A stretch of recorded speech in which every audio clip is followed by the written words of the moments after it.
slick. It was very slick. What's going on, guys and gals? Woo! Today is Sunday, July 29th, 2018. I welcome you to our newly spawned creation. This being episode 1, as always. We're going to try to take you on a great adventure here with great friends, amazing conversation, and much more to come. So sit back and crack a cold one, gather some good buds, enjoy this great ride. I'm your host for tonight's spectacle, the old school of Ben Koopa. Welcome to 6 Beers In.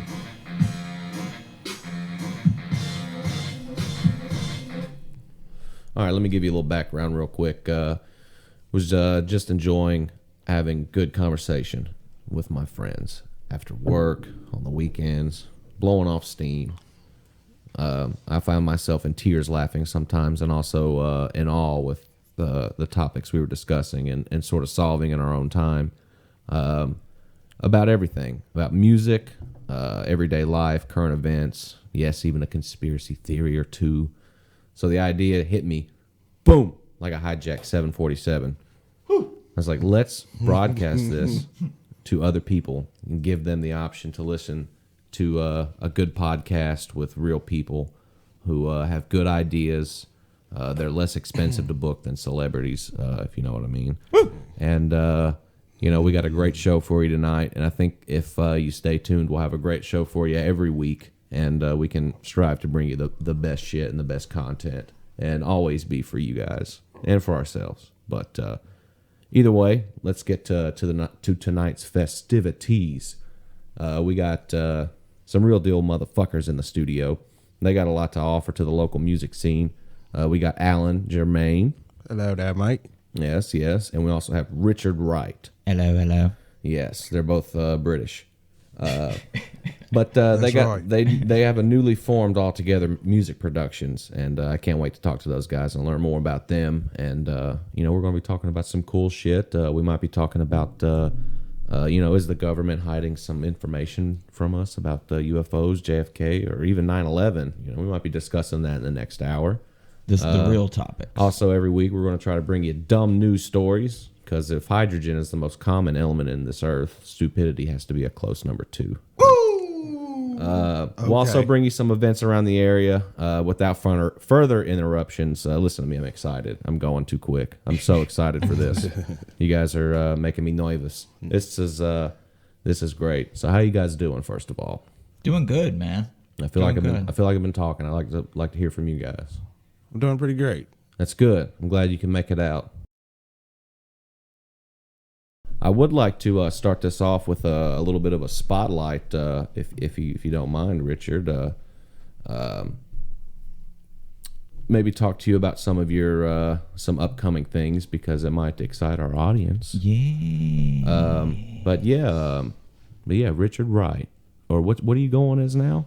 Richard C. Wright. Richard C. Wright. Yeah. I'm using the middle initial there. Sounds a little more professional. You're right. And what's Casey Eldridge? Richard C. Wright. That's your character you're going by now. Yeah. I've created a character kind of in the Bowie vein, like a Ziggy Stardust and White Duke era type deal. That's good stuff. You've been involved in the local Nashville music scene for a long time. Anything from rock and roll to blues, heavy metal, and just recently writing some off-the-cuff music with a scent of horror, jazz, avant-garde, and even classical themes. What made you want to go in this direction? I mean, writing this unique music. Man, I spent a lot of time trying to get bands together and working with groups of people. And it's really hard, first of all, just working with, say, 4 or 5 guys who live lives, have a schedule. Let's say some have kids, and just kind of the toss-up between schedules. And then also personalities, man. And I kind of figured, had some time to myself, man, over last winter, and I just kind of shut myself in, man, and got to work. And within 30 days, I wrote and recorded this crazy little project, man. Well, that's weird. So you did it all in 30 days. Like 30 days. Quick. Extra quick. That's a good thing. So how long have you been writing music, and what were some of your early influences, Let's see. I've been writing probably my own stuff since about 2007. Wow, I'd say.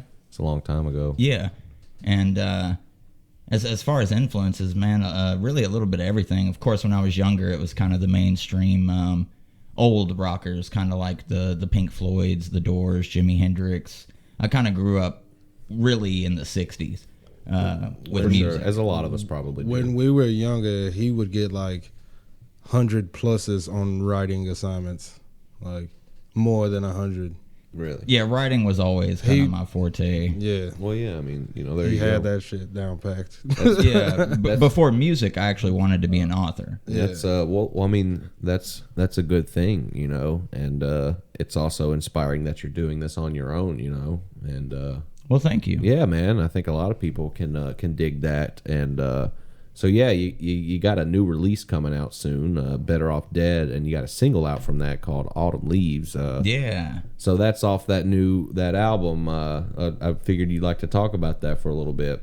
Yeah, Autumn Leaves is the first single off Better Off Dead. It is available right now on iTunes, Apple Music, Google Music, Spotify. And actually tonight I'm going to go home and put up a video for everyone who doesn't have subscriptions to services and things like that. Nice. I'm going to go put a video up on YouTube and just kind of really try and push it and get it out there, man, so people can hear what I'm doing now. So yeah, so you're doing this on your own. Just a sort of an offshoot of that. Do you think it helps that you can independently publish and release your music rather than a record deal? It does, man, because really times have changed a lot. The business that I grew up dreaming about being in and working in and being a musician in is a dead business now. Yeah. So you think the It's state of the gone. music business is in a bad spot? It's not that it's in a bad spot, which is the way we've looked at it for a while now. I think what it is just trying to catch up with, the right way. Maybe even getting like with fans and like everybody just getting together and kind of figuring out, like, okay, what is this worth to you? Right. Tell us what this is worth, and we'll put a format together that you're okay with buying. Because that's the thing is, when the internet came, man, a lot of us were lost. That's true, man. And so switching over was really hard from like the money you would make off selling CDs and things like that. Vinyl kind of came back for a bit, so you see a lot of bigger bands pushing that. But really, man, the digital format is holding strong, It's taking over now. and we need to kind of figure out, I think, some better ways that we can do business Yeah. with music. I totally agree that coming from an independent standpoint, at least you have a little bit more say on what happens to your music and where it goes. And Yeah, and at least at your level, being a local guy, you can sort of almost be personable with your fans instead of being a little bit distant, But either way, it's good to see you doing that, and it's good seeing people doing that because I feel like the local music scene sort of dropped off for a while. And it's good to see that there's good musicians coming back. But yeah, you hope to debut some of this material soon in September. Where can people see this? Because I'm definitely going. I think I'm actually playing bass on it. You are. I'm having you on bass for the show. The album Better Off Dead comes out at the end of August, and at the beginning of September 7th, 8th, and 9th, there is this festival going on called Bucket Blast Fest. Bucket Blast. Okay, so and this is another sort of a local festival, which is cool. If you got a Bonnaroo Jones, you can head over there and see that. Yeah, a little. It's called Bucket Blast Fest, and there's going to be so much going on, man. There's like 30, 40 different musicians, and we have comedians. There's going to be food trucks. See, that's what I'm about. Yeah, I love man. when a festival has a good food selection. Oh yeah, Because there was a couple times when I was in a band and we played a couple shows. All they had was like a really shitty pizza vendor and like a guy you could get secondhand hot dogs at. right. It was right. horrible. Like it was. That sounds like a rock band. It was. Secondhand hot dogs. Yeah. Oh yeah. But you were thankful to have those hot yeah, dogs. after for like sure. a 12-pack of Always. beer, Yeah. and maybe Yeah. some miscellaneous paraphernalia. Yeah, those hot dogs don't sound so bad. Yeah, they don't sound bad at all. Actually, I think we went to the pizza guy more than anything. He was an ex Grateful Dead sort of follower, and he did the same thing at those shows, and I'm sure he made a killing at the. Oh yeah, man. Think about that. Think about selling pizzas at a dead show. You know how much money you'd make. Oh, dude. He was selling pizzas. Pizzas, right? With extra mushrooms. Yeah, I'm sure you could get a $30 pizza if you know what I mean. Yeah. You know what I mean. So but yeah, you got your business partner with you here. You like to call him that, Alan Germain. I want to talk briefly about the All Together real quick. Yeah. Just you guys are starting this out. You don't want to get too public with it yet, but I feel like you should at least put it out there for people to kind of hold on to and put in the back burner because they might hear from you soon, right? Yeah. Oh, we want him to be out like super soon. Well, he is coming out soon, so you guys are putting that out. Yeah. Under that. Yeah. Yeah. Wow. Okay. But yeah, I'm working on mine, and it's gonna be spectacular when it gets done. Yeah. Okay. Once I finally get the resources for the things that I want on this song, on the songs that I have. Yeah, Alan will also be an artist, but That's awesome. he is my business partner in All Together Music Productions, which is a label, a production company. We're going to be doing a little bit of kind of freelance editing work, working here with you guys. Yeah, I heard about that. Yeah, getting a little work here done. I don't mean freelance, I mean free work, because the way we like to work really is in trades. Yeah, barter. Yeah, barter. We don't like to have people, handing over money or signing contracts, making deals. The way we work is a favor for a favor. Yeah. There you go. That's a good way. So you guys maybe if we're all capable of giving these like musical favors, and we're all missing pieces, right? Right. Why not? We'll make the money out there. Yeah. But we don't have to make the money in here because that makes shit personal. That's right. Right. It makes a friend somebody that owes you or whatever. It brings a little bit of tension to the table, and you don't need that in a music standpoint. Especially with your friends. Yeah, especially with friends, But either way, that's cool you guys are doing this. So you guys are going to try to maybe get some other people on to help out, and kind of help them out, maybe help them grow and then vice versa. That's cool, man. We have a plan that we have started now, and the plan is to grow and to bring in as many inside people as possible, but also to look out, man. And as we grow and get out of local areas, we'd like to find other artists that are kind of in similar mind states, man. Or in similar places of life that we were when we started doing it. Yeah. Because I'm tired of working for people. Oh yeah. That was also another factor. It was time to really dedicate our time to music. Yeah. Because this could be our job. We have talents. I don't know. I think we should use what we got for our lives, and nobody should be using us for their lives, because that's what we do every time we go to work. For sure. Yeah, for sure. That's always something that I took seriously in any musical project I was in, whether it be a cover band or a tribute band or whatever original project. I always thought of my instrument and my gear as tools. Yeah. Tools of the trade. You know what I'm saying? I'm going up there to perform a task. The audience paid a ticket for me to have a service performed by them, by them, basically. Yeah. They expected a good show no matter what. And they gave you the time, and time is money. They gave you the time. They gave you that money. It doesn't matter if you pocketed $5 of it at the end of the night, or $0 at the end of the night, or $100, whatever. They came there for you. You have to give them a good product, and you have to have good tools to do it. And that's how I don't think a lot of people take that to heart anymore. The people just they just throw it together and they see how far they can go with it. And some of them get far. But I think there's a lack of originality nowadays, and I think you guys might be able to bring it back. You seem like you're working for a common goal instead of just being selfish, which is a good thing. Yeah, man. And plus, it's good to kind of throw a little change out there as far as music, because I think people do kind of get stuck in genres.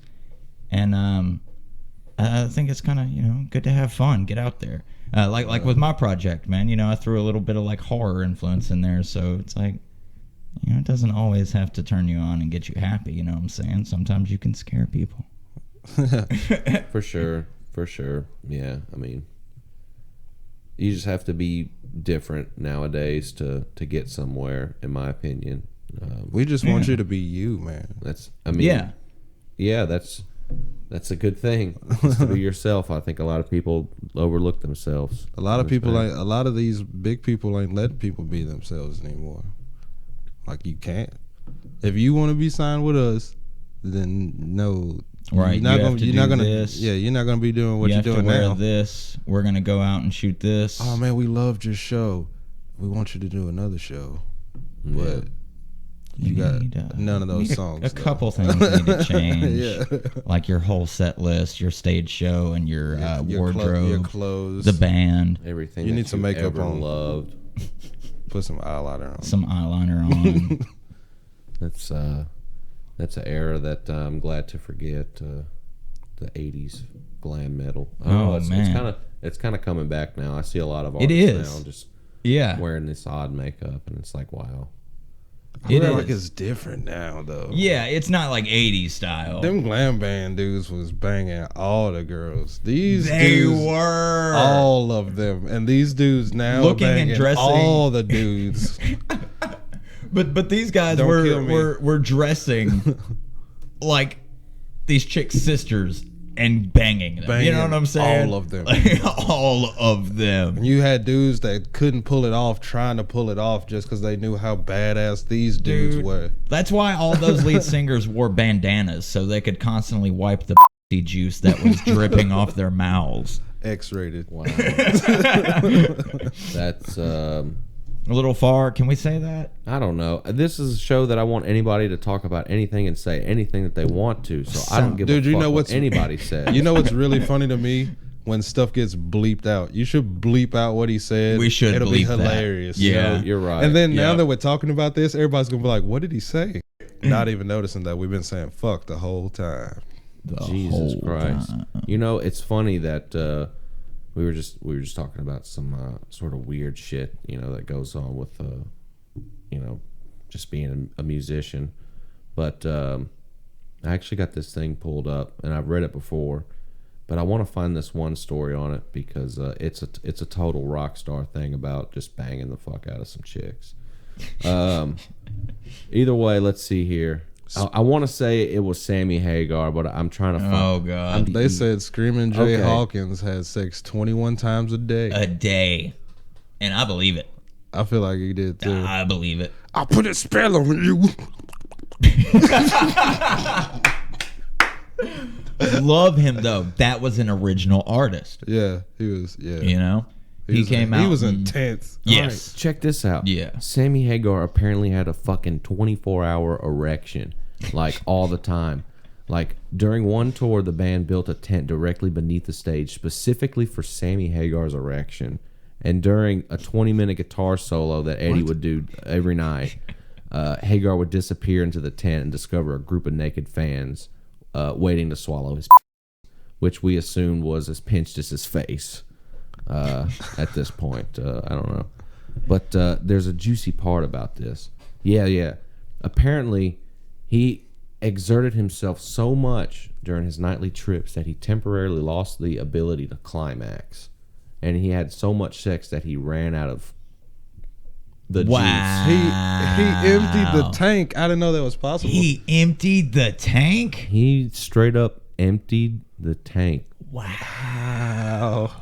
Dude. Yo, and you know what? Like, how many like celebrities you think he like stuck it to? Because like back then when he was famous, like they probably might not have been famous, and they probably was fans. Yeah, you never know.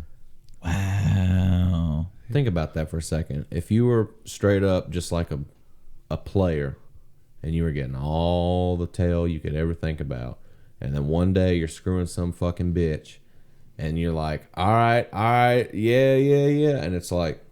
Nothing happens.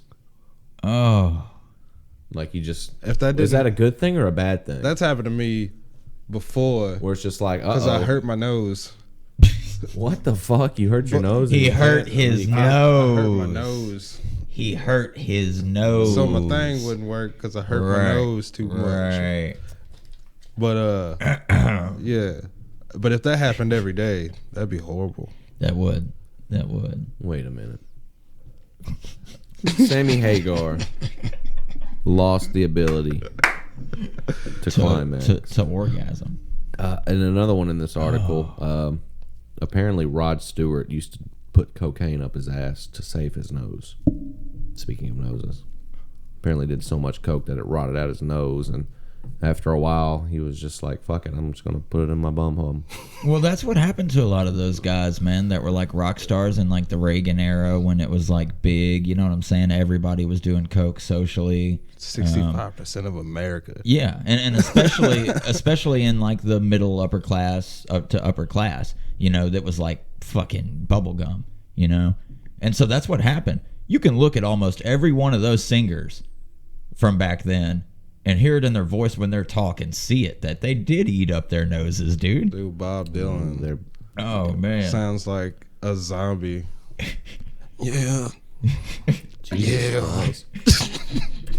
Oh, another I'm little... going to make music till I die. Dude, I don't know what it is, man, but I guess rock and roll stars from back in the day partied way harder than anybody could nowadays. This is another one from the same sort of article. But everybody loves a good story. This is a good one. Either way, I feel like it's going to be. Led Zeppelin had the big private plane, right? Starship. And they used to rent it out, apparently, when they weren't on tour to, like, you know, Allman Brothers and Aerosmith and just whoever. But either way, Allman Brothers rented it one time, and they come on the board there, and they saw on a table on the bar, and written in cocaine, it said, "Welcome, Allman Brothers." Wow. That's that rich people stuff. Yeah. I bet that happened to a lot of more rich people, too. Not just them. Not just because it was that plane, either. Yeah. Like, politicians probably get on planes, and it's probably, like, shit like that on there. Welcome. That's just some freaky Mr. deaky shit, man. They partied so fucking hard. Would you like a cold towel and a hand job? That sounds so real. It does. It had to happen. They charged $2,500 an hour back in the day. Wow. To rent that plane out. Man.